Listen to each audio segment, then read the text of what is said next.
बिस्मिल्लाहिर्रहमानिर्रहीम। अस्सलाम वालेकुम। आज की वीडियो में हम मैट्रिक क्लास की जो एक्सरसाइज हमारी चल रही है चैनल पे 17.2 उसका क्वेश्चन नंबर 4 को सॉल्व करेंगे और बाकी जो क्वेश्चंस हैं उनकी लिंक डिस्क्रिप्शन में मौजूद है, तो वहां से जाके अपना कॉन्सेप्ट क्लियर कर लीजिएगा। क्वेश्चन नंबर 4 में क्या कहा जा रहा है उसको देख लेते हैं। इफ यूनिवर्सल सेट, हमें यूनिवर्सल सेट जो गिवन है उसमें जो है फॉर्म नजर आ रही है, कौन सी फॉर्म है ये सेट बिल्डर फॉर्म है ना, क्योंकि एक्स सच दैट एक्स हमने सीख चुके हैं, वो चैनल पे मौजूद है। अपना कॉन्सेप्ट वहां से क्लियर करके इस वीडियो को जब आप देखेंगे तो आपका कॉन्सेप्ट क्लियर हो चुका होगा। ये सेट बिल्डर फॉर्म को हम टेबुलर फॉर्म में, टेबुलर फॉर्म को हम सेट बिल्डर फॉर्म में कैसे लिखते हैं और लिखने का तरीकेकार क्या है। ठीक है, तो सवाल की तरफ दोबारा आते हैं। यूनिवर्सल सेट जो गिवन है इस क्वेश्चन में वो किस तरह का है उसको देखते हैं, पढ़ते हैं। सेट बिल्डर फॉर्म किस तरह लिखी हुई है कि इस सेट में क्या कहा जा रहा है, x such that x belong to z। z जो है वो किससे डोनेट कर रहे होते हैं, किसके लिए डोनेट कर रहे होते हैं, सेट के लिए इंटीजर्स। ऑल इंटीजर्स जितने भी पॉजिटिव नेगेटिव नंबर हैं इंटीजर्स होते हैं और z से डोनेट किए जाते हैं। ठीक है, इसका मतलब होता है एंड, यानी उर्दू में और। -4 है, यहां से पढ़ते हैं कि x जो है वो ग्रेटर देन है -4 से। -4 से जो नंबर ग्रेटर देन है वो सारे इस सेट में मौजूद हैं, ऑल इंटीजर्स माइनस वाले। ठीक है, और इसके अलावा क्या है, नेगेटिव है -6 से, बराबर -6 से नहीं कह रहा, -6 से क्या कह रहा है, नेगेटिव सॉरी -6 से लेस देन, नेगेटिव नहीं लेस देन। और कहा जा रहा है कि जो x है वो लेस देन, यहाँ ग्रेटर देन है ना, यहाँ लेस देन है। लेस देन किससे है, 6 से है, यानी 6 से जितने भी नंबर लेस देन हैं इंटीजर्स के पॉजिटिव के वो सारे इस सेट में आएंगे। लेकिन इसमें ये नहीं कह रहे कि सेट में 6 भी आएगा। क्यों नहीं कह रहे, कैसे नहीं कह रहे, कैसे पता चल रहा है, यहाँ जो साइन है ना वो नीचे एक और लाइन नहीं दी हुई, यानी बराबर की लाइन नहीं है, इक्वल की लाइन नहीं है, तो हम क्या करेंगे, हम 6 को शामिल नहीं करेंगे। इस सेट को बनाते हैं, इसके बाद जो P दिया हुआ है, Q दिया हुआ है, उसके बाद जाकर हमने इसका एक पॉइंट सॉल्व करना है और तब तक हम सॉल्व नहीं कर सकते, मतलब समझा तो नहीं सकेंगे कि इसमें जितने भी जो एलिमेंट्स हैं वो किस टाइप के हैं, तो उनको उठाकर फिर हम आगे ऑपरेशन कैसे कर सकते हैं ना। तो यूनिवर्सल सेट लिखते हैं जो कि इंटीजर्स हैं, -4 जो है उसे कितने कैसे होने चाहिए, ग्रेटर देन होने चाहिए। ग्रेटर देन कौन से नंबर है, -3 है, ठीक है, -2 है, -1 है और 0 है। ठीक, और लेस देन होना चाहिए 6 से। 6 से लेस देन कौन से होते हैं, +1, +2, +3, 4 और +5। खुद 6 अभी नहीं आएगा क्योंकि मैंने बताया है थोड़ी देर पहले कि यहाँ पे लाइन बराबर की नहीं दी हुई, तो हम यहाँ 6 को शामिल नहीं कर सकते। लेस देन मीन इससे जो छोटे हैं वो सारे नंबर इसमें आ जाएंगे। P में देखते हैं, सेट P दिया हुआ है, उसमें कहा जा रहा है कि P such that P belong to E, यानी इवन नंबर। इवन नंबर कौन से होते हैं, जो कंप्लीटली 2 से डिवाइड हो जाते हैं। ठीक है, वो होने चाहिए और -4 से जो है वो क्या होने चाहिए, बड़े होने चाहिए। -4 से बड़े हों लेकिन इवन नंबर हों। ठीक है, और भी इसके अलावा क्या हो, जो नंबर है आपके इवन नंबर वो +6 से छोटे होने चाहिए। यहाँ भी बराबर नहीं कहा है तो 6 शामिल नहीं है। देखते हैं कौन से नंबर को हम शामिल कर रहे हैं।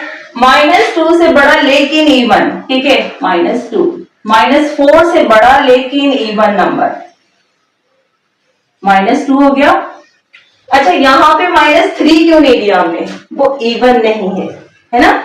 इवन वो नंबर होते हैं जो 2 से डिवाइड हो जाए, तो -2 आ गया। इसके बाद 1 नहीं आएगा, जाहिर सी बात है वो 2 से डिवाइड नहीं होता, 0 आएगा, इवन नंबर है ना वो भी। इवन के बाद 4 के माइनस वाले हो गए। अब हम 6 की तरफ आ रहे हैं, 6 के पॉजिटिव नंबर लेने हैं तो इसमें 2 आएगा पहले, ठीक है, क्योंकि वो इवन नंबर है। 4 आएगा, इवन नंबर है। 6 नहीं आएगा, अभी बता दिया थोड़ी देर पहले, तो ये यहीं पे स्टॉप हो जाएगा। और ये हमारा पी सेट हो गया कंप्लीट। क्यू सेट की तरफ आते हैं। क्यू सेट में क्या कहा जा रहा है? क्यू सेट में कहा जा रहा है कि Q such that Q belong to P. अब पी क्या है? P mean prime number. कौन सा नंबर होते हैं ये वो नंबर होते हैं जिसके दो फैक्टर होते हैं, मतलब वो नंबर सारे जिसके दो फैक्टर हो। दो फैक्टर मतलब एक खुद से डिवाइड हो जाए और एक 1 से डिवाइड हो। इसके अलावा किसी और नंबर से डिवाइड ना हो, किसी और टेबल में ये ना आए। तो इसके सब दो ही फैक्टर होते हैं, 1 से डिविजिबल होता है और खुद अपने टेबल से डिवाइड हो जाता है। ठीक है, तो ऐसे तमाम नंबर एंड क्यू जो है वो लेस देन 6 से छोटे तमाम नंबर लेंगे, लेकिन प्राइम नंबर लेंगे। ठीक है, तो हम स्टार्ट लेते हैं। प्राइम नंबर में पहले लिखते हैं 2 को। ठीक है, उसके बाद लिखते हैं 3 को, क्योंकि अपने टेबल में आते हैं और 1 के टेबल में आते हैं, इसके अलावा किसी और टेबल में नहीं आते। और 5, यहाँ 6 नहीं लिखेंगे, बता दिया है कि यहाँ एक बल्कि साइन नहीं है जो हम इसे शामिल करते। ठीक है, तो ये हमारा हो गया क्यू। ठीक है, अच्छा अब इसमें 1 क्यों नहीं आया? ये सवाल आ सकता है ना कि मिस 1 क्यों नहीं आया, 1 भी तो है। तो 1 के दो फैक्टर नहीं होते, 1 का एक ही फैक्टर होता है कि 1 सिर्फ अपने ही टेबल में आता है, किसी और टेबल में नहीं आता। तो ये हमने क्या किया, सेट बिल्डर फॉर्म से टेबुलर फॉर्म में लिख लिया। अब हम आते हैं क्वेश्चन की तरफ कि इसको हमने सॉल्व करने के लिए लेना है। तो हमसे पूछा क्या जा रहा है। ठीक है, नंबर 1, एक है लेफ्ट हैंड साइड और एक है राइट हैंड साइड। ठीक है, जो हम साइड सबसे पहले सॉल्व करेंगे हम उसे उठाते हैं और लिखते हैं कि हमने क्या करना है। साइड लेफ्ट हैंड साइड पे है कि p माइनस क्यू, है ना, p का डिफरेंस निकालना है q के साथ, और उसके बाद हमने देखना है राइट हैंड साइड को। तो सबसे पहले स्टार्ट लेते हैं हम लेफ्ट की तरफ से और यहाँ लिखते हैं कि हमने सॉल्व करना है left hand side.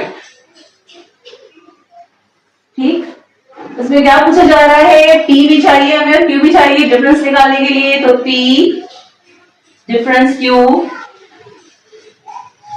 p set उठाते हैं जो कि हमारे पास है -2 0 +2 4। डिफरेंस निकालना है किसका?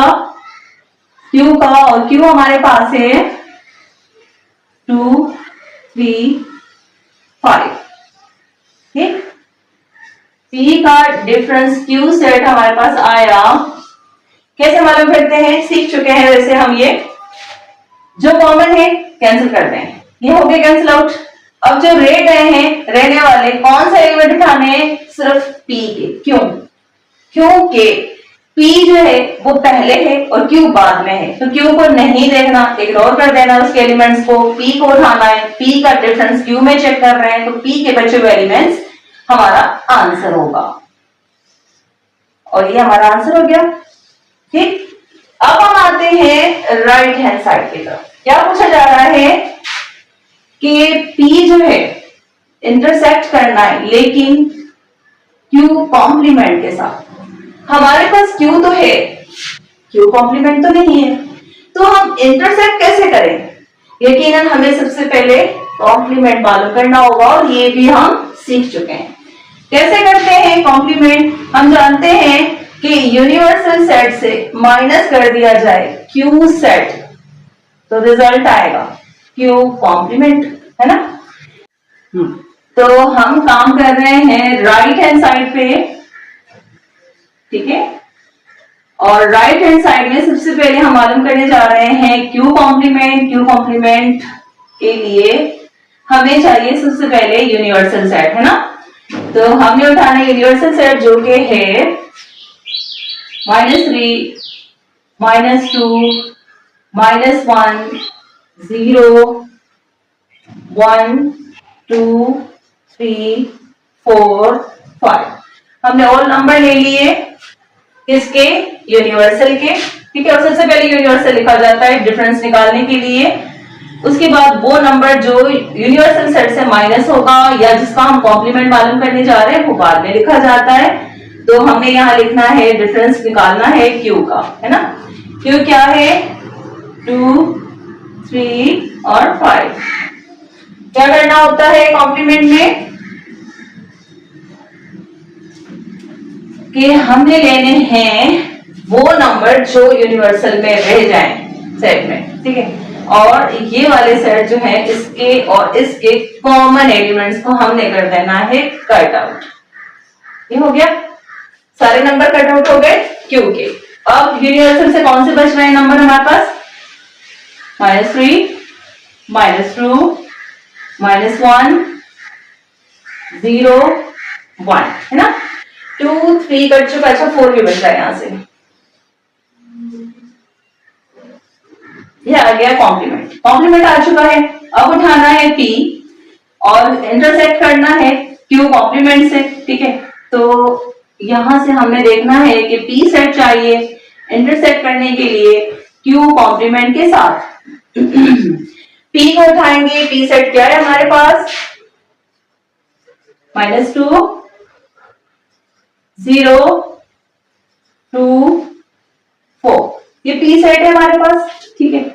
और हम चाह रहे हैं इंटरसेक्शन मालूम करने, इंटरसेक्ट करने किससे? q कॉम्प्लीमेंट से, इस वाले सेट से जो अभी हमने मालूम किया। q कॉम्प्लीमेंट है -3, -2, -1, 0, 1 और 4, ठीक। इंटरसेक्ट कैसे करते हैं? इंटरसेक्शन हम मालूम करते हैं कि दोनों सेटों में से, दोनों सेट से जो कॉमन एलिमेंट्स होते हैं उनको उठा के एक नया सेट बनाना, ठीक है। तो कॉमन क्या नजर आ रहा है? -2, मैं राउंड कर देती हूँ उसको ताकि समझने में आसानी हो। एक तो गया -2, ठीक है। और क्या कॉमन है हमारे पास? और कॉमन है 0, और कॉमन आ गया 0। इसके अलावा क्या कॉमन है हमारे पास? 4 है ना, 4 कॉमन है। अब जरा हम नजर डालें अपनी राइट हैंड साइड पे, क्या आंसर है? इसका आंसर है -2, 0, 4 और राइट हैंड साइड का आंसर है -2, 0। प्रूव कर दिया हमने कि इन सवालों में लेफ्ट हैंड साइड इक्वल है राइट हैंड साइड के, और ये सारा हमने प्रूव कर दिया।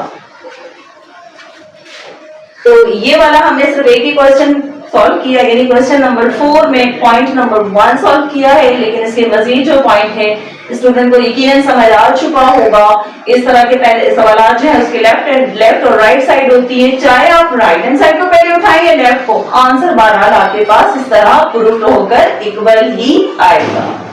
तो आप मजीद सवाल खुद सॉल्व कीजिएगा, कोई मुश्किल हो तो कमेंट से जरूर बताइएगा। इसी के साथ दीजिए इजाजत, अल्लाह हाफिज।